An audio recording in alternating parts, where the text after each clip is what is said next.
Hello everyone, welcome to Technologies Discussion Channel. Today, I'd like to continue the discussion on frequency modulation. As you guys know, frequency modulation, the signal actually occupy infinite bandwidth. So hence this video, I'm going to discuss how can we actually calculate the bandwidth for frequency modulation based on two methods. The first method will be known as the Carson method. So basically this is so-called the approximate method. Another method to calculate the bandwidth will be using the Bessel function table. Basically, this will be the objective of this video. At the end of this video, I will have an example, to show how can we actually compute the bandwidth using this Carson rules and also Bessel function table. So this will be the part 5 series discussion on frequency modulation. So guys, if you're keen to know more about frequency modulation, please take a look on the playlist under the description. Over there, you will be able to find a series of discussion on frequency modulation. This is my email. If you have any question regards on this discussion, please drop me an email. Or if not, if you want to have a faster response, you are always welcome to ask your question through the comment. Before I continue, I'd like to urge you guys to help me by pressing the like button. Guys, give me a few seconds. Help me press the like button now. For those who are new to this channel, please consider to subscribe and turn on your notification bell. Once again, thank you so much for strong support. Firstly, let's quickly understand why we need to know the bandwidth for frequency modulated signal. So basically when we actually know the bandwidth of a frequency modulated signal, this is very important for several reasons. There are in fact 6 reasons. The first one is to have a efficient spectrum utilization. We can't have any signal that occupy infinite bandwidth. When this happens, no one can actually use the spectrum, and hence in order to have efficient spectrum utilization, we must limit the bandwidth. First case here, the communication system actually allocates specific frequency bands for different application. For example, we have this FM radio broadcast, we also have the TV broadcast, and we have lots of various form of wireless communication. So hence, we need to utilize the spectrum effectively. Hence, when we actually know the bandwidth, we actually ensure that the FM signal do not interfere with any neighboring channel. So basically, this is the first reason. Second reason is because of the regulatory compliance. Governments and regulatory bodies, for example, FCC or ITU, they actually set bandwidth limit to manage spectrum allocation effectively. So basically, this is a reason. Second reason, which is almost quite similar, is because of the law by various region, they actually ensure that whoever transmit at particular frequency, they actually set a bandwidth limit. So this is to ensure that they actually compliant and also prevent any unauthorized spectrum usage and interference. Reason number 3, the receiver design. FM receiver, for example, need filter that match the bandwidth of the signal. So basically, if you have a signal, you need to know your bandwidth. So hence, you can design your filter to match that so-called the signal. So hence, this is reason number 3 why we need to know the bandwidth of the FM related signal.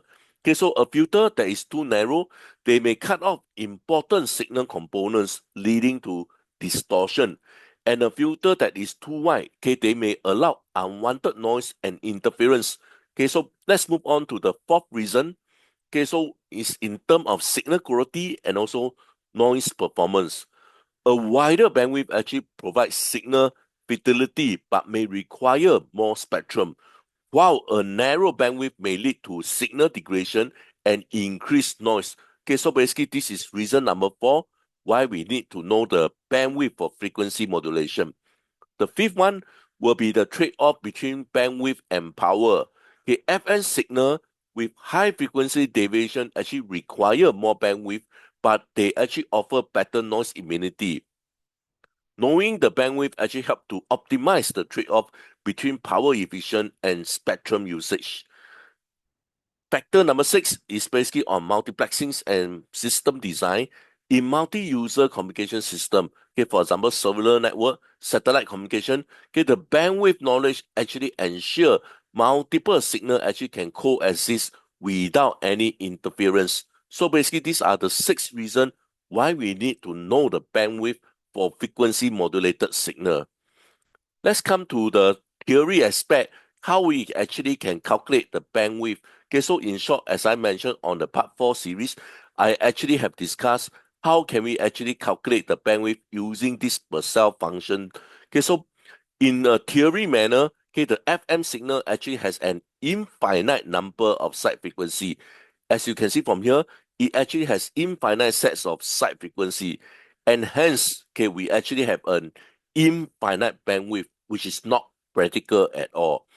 However, in a practical aspect here, the side frequency that is less 1% of the carrier, okay, the amplitude of the carrier, okay, basically we consider them as insignificant and hence can be ignored. Okay, so basically anything, okay, so basically this is the peak. Anything that is so-called 1% of this value here, we can actually ignore. As you can see that, for example, the signal actually start to decay.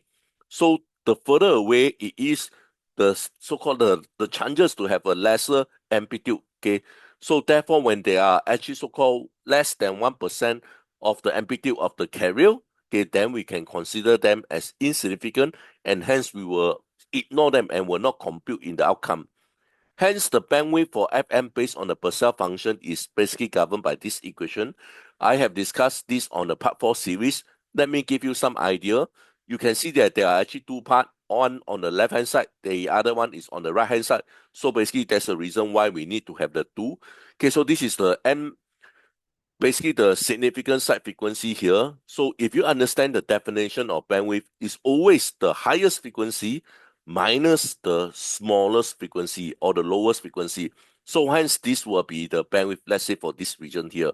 So from here you can see that how can we actually compute the bandwidth will be 2 because there are 2, and then N will be there are 3, and then multiply by the modulating frequency. This is how we can compute the bandwidth using this Bessel function. Okay, so basically this I have discussed earlier on.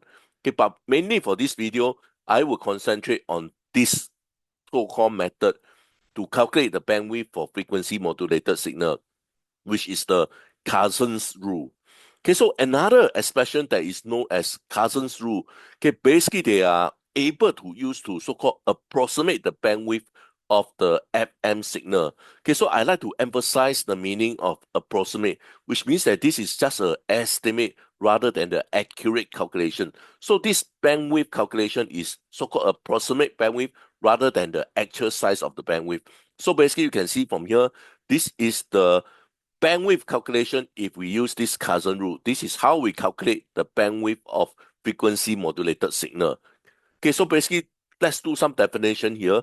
You see that we actually have this frequency deviation. Okay, so this is a frequency deviation. What is actually frequency deviation?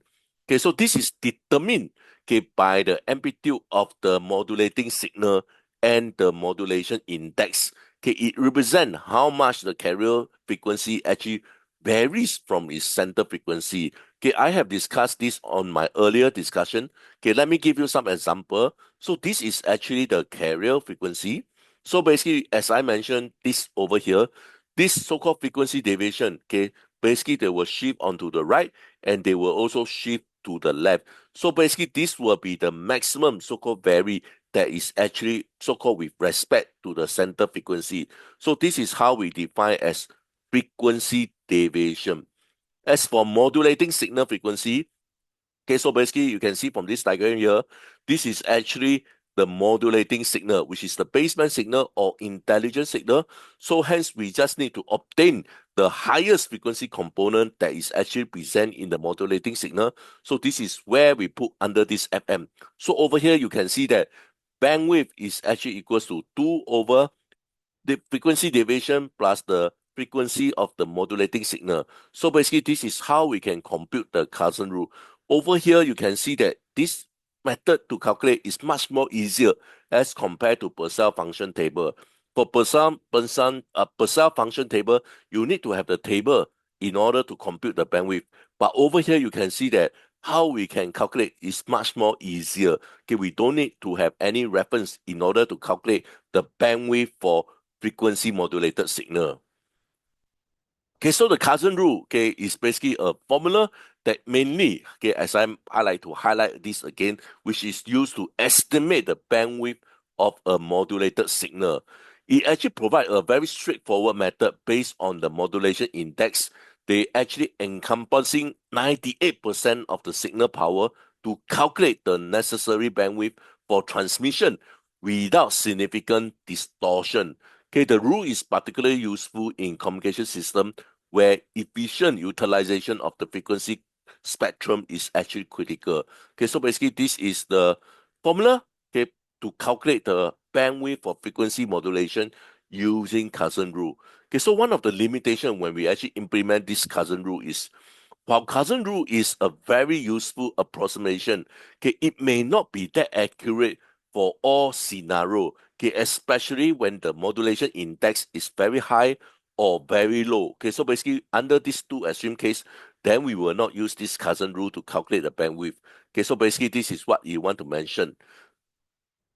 Okay, so next, okay, so I'm going to share with you how we can actually plot the power spectrum. Okay, on my part 4 series, I actually plot the amplitude spectrum. Okay, so this video, I'm going to share with you how can we actually plot the power spectrum. Okay, firstly, before we can actually plot the power spectrum, we need to compute the total power in a FM signal. So hence, for frequency modulation, okay, basically it's slightly different from amplitude modulation.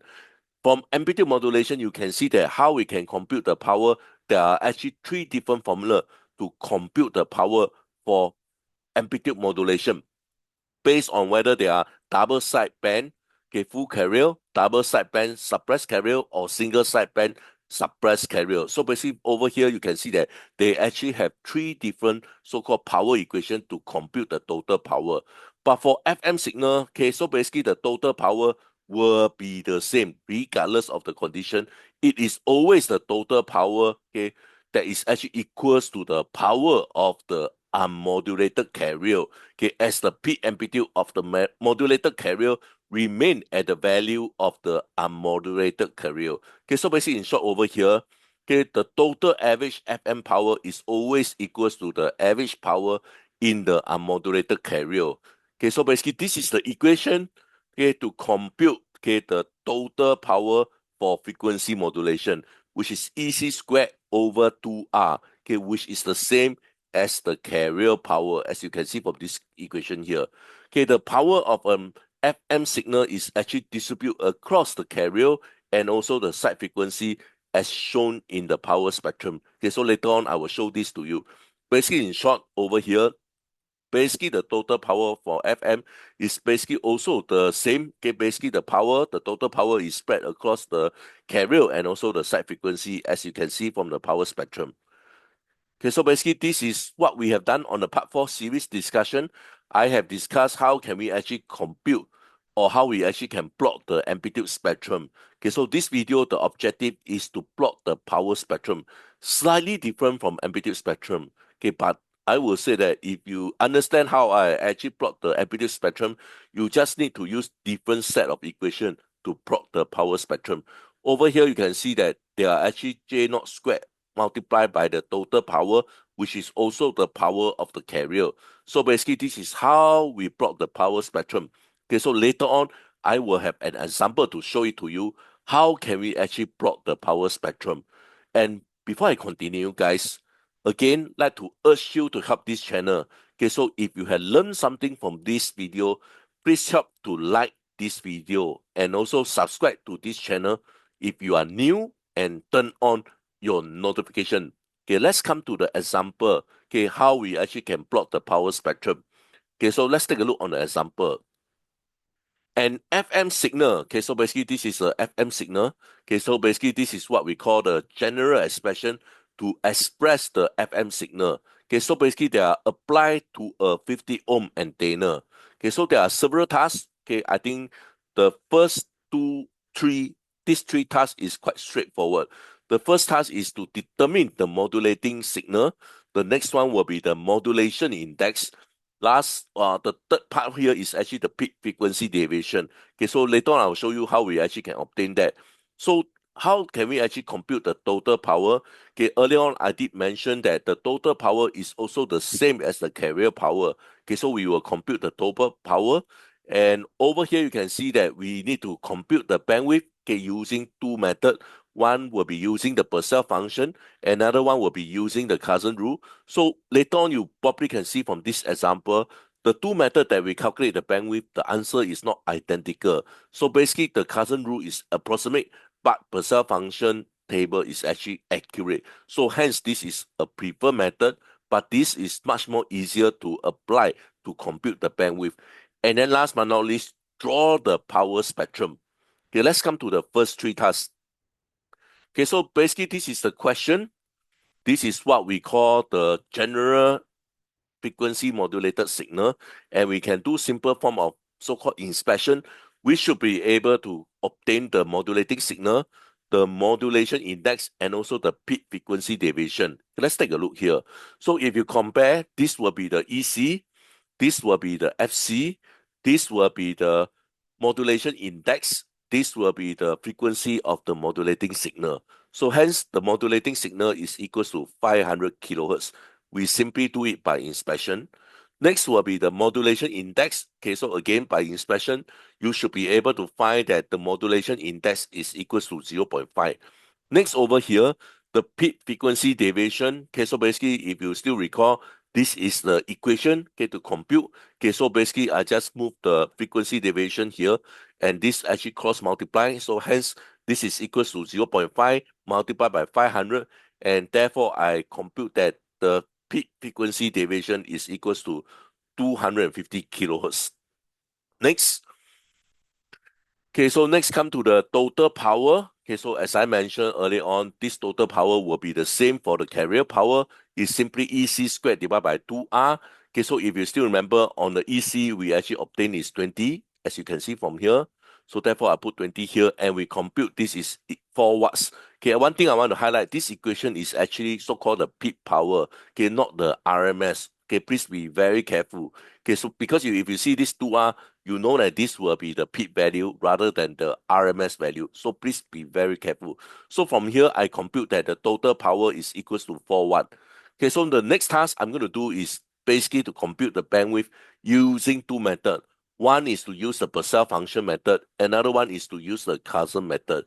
Okay, so let's start by doing the Bessel function method. Okay, so basically earlier on, I have computed that the modulation index is equals to 0.5. I box up this so-called Bessel function table, okay, when the modulation index is equals to 0.5. And when I shift all the way to the right, okay, I can see that the highest value is equals to 2. So therefore, my n is equals to 2. And then if we're going to compute the bandwidth, it will be by 2 times because on the left and right, multiplied by the n max, multiplied by the frequency of the modulating signal. So from here, I can compute that the bandwidth for the frequency modulated signal is actually 2 megahertz. Next, I'm going to apply another method to calculate the bandwidth, which is using the Carson rule. Okay, so basically this is the equation that I have explained early on. Okay, so basically everything is known. So basically I just sub over inside this equation and I can compute that the bandwidth for frequency modulated signal is 1.5 megahertz.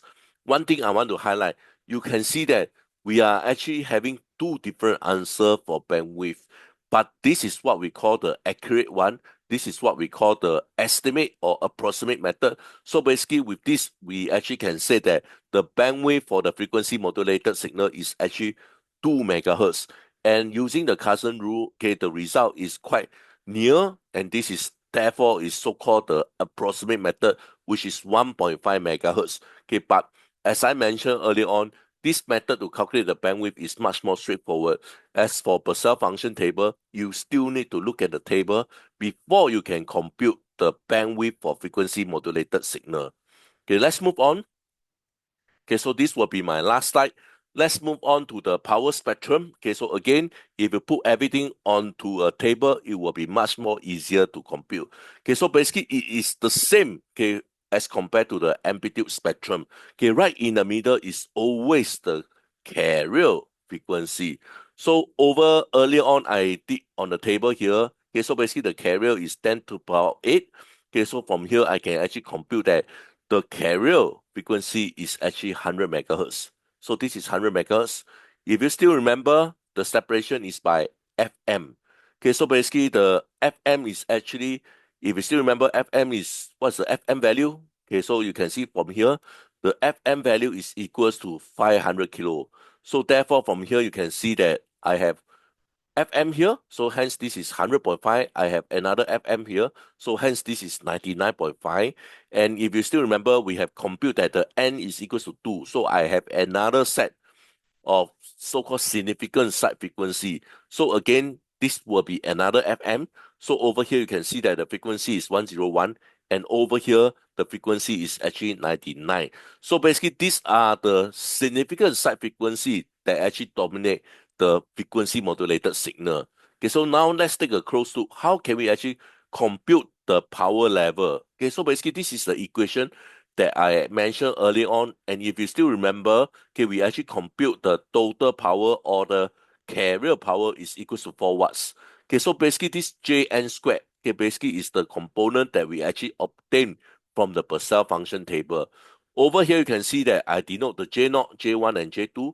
So the 0.94, 0.24 and 0.03 I actually compute over here on the left hand side. Okay, so next I will be computing the power. Okay, so over here you can see that 0.94 squared multiplied by 4, I actually get 3.53. So this is only one component, 3.53. While this actually exists both on the left and also on the right. So basically this is 0.24 squared multiplied by 4, and if you punch your calculator, you should be able to get this 0.23. Okay, so this will be on the right and this will be on the left. Okay, so and then last but not least is quite similar. So basically with this, you actually can see that I actually plot the power spectrum of the frequency modulated signal. Okay, so one thing I want to highlight over here, okay, you can actually so-called compute the total sum of the power, okay, due to this component.